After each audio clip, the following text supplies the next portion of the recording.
Hi guys, welcome back to our channel శ్రీజలాక్స్. ఈ రోజు మన ఛానల్లో మామిడికాయ పప్పు ఎలా కాసుకోవాలో చూపిస్తాను. దానికోసం పప్పును అనేది నేను తీసుకొని ఆల్రెడీ వాష్ చేసుకొని నానబెట్టుకున్నాను. ఇప్పుడు ఇందులో ఒక మీడియం సైజు ఉల్లిపాయ అలాగే పచ్చిమిరపకాయలను మీరు ఎంతగా తింటారో అంతకు సరిపడా పచ్చిమిరపకాయలను యాడ్ చేసుకోవాలి. అలాగే ఇందులో కట్ చేసి పెట్టుకున్న మామిడికాయ ముక్కలను కూడా యాడ్ చేసుకోవాలి. ఇప్పుడు కుక్కర్ మూత పెట్టి ఒక 5 విజిల్స్ రానిస్తే సరిపోతుంది. హై ఫ్లేమ్లో ఒక 5 విజిల్స్ వచ్చే వరకు ఉంచుకుంటే సరిపోతుంది. ఇప్పుడు ప్రెషర్ మొత్తం అయితే పోయింది. ఇప్పుడు కుక్కర్ మూత తీసుకొని చూద్దాం. పప్పు అయితే 5 విజిల్స్కి బాగా ఉడికిపోయింది. ఇప్పుడు దీన్ని బాగా మెదుపుకొని మెత్తగా పప్పు అయితే బాగా మెత్తగా నలిపేసుకున్నాము. ఇప్పుడు వాటర్ అనేది యాడ్ చేయాలి.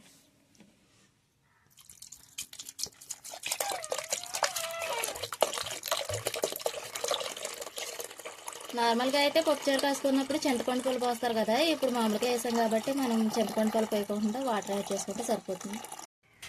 ఇప్పుడు వాటర్ అయితే యాడ్ చేసుకున్నాం. మనకి ఎంత అయితే పప్పుచారు కావాలో మన చిక్కదనానికి తగ్గట్టు వాటర్ అనేది యాడ్ చేసుకోవాలి. ఇప్పుడు ఇందులో ఉప్పు, కారం, పసుపు యాడ్ చేసుకోండి. కారం,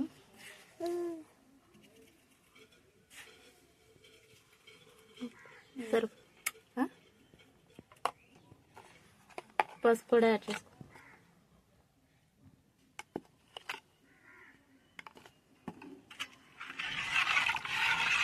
వీటన్నిటిని బాగా కలుపుకొని స్టవ్ మీద పెట్టి ఒక 5 నిమిషాలు అయితే మరిగించుకుంటే తాలింపు పెట్టుకోవచ్చు.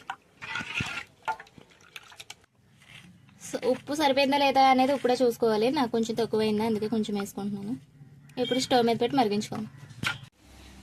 పప్పుసారి అయితే మరిగిపోయింది. ఇప్పుడు తాలింపు అయితే పెట్టుకుందాం. ఇది దించేసి తాలింపు పెట్టుకుందాం. స్టవ్ మీద గిన్నె అయితే పెట్టుకున్నాను. ఇప్పుడు ఆయిల్ యాడ్ చేస్తున్నాను. తాలింపుకి కావాల్సినవన్నీ ఇలా రెడీ చేసుకున్నాను. వెల్లుల్లిపాయలు, జీలకర్ర, కరివేపాకు, ఎండుమిరపకాయలు. ఇప్పుడు ఫస్ట్ వెల్లుల్లిపాయలు అనేది యాడ్ చేసుకోవాలి. ఇప్పుడు కరివేపాకు వేసుకుందాం. కరివేపాకు కూడా వేగిపోయింది. ఇప్పుడు ఎండుమిరపకాయలు, జీలకర్ర కూడా వేసేసుకుందాం.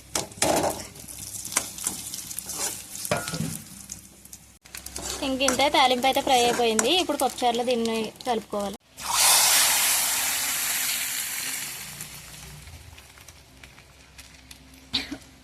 చూసారు కదా, మన యమ్మీ అండ్ టేస్టీ మామిడికాయ పప్పు అయితే రెడీ అయిపోయింది.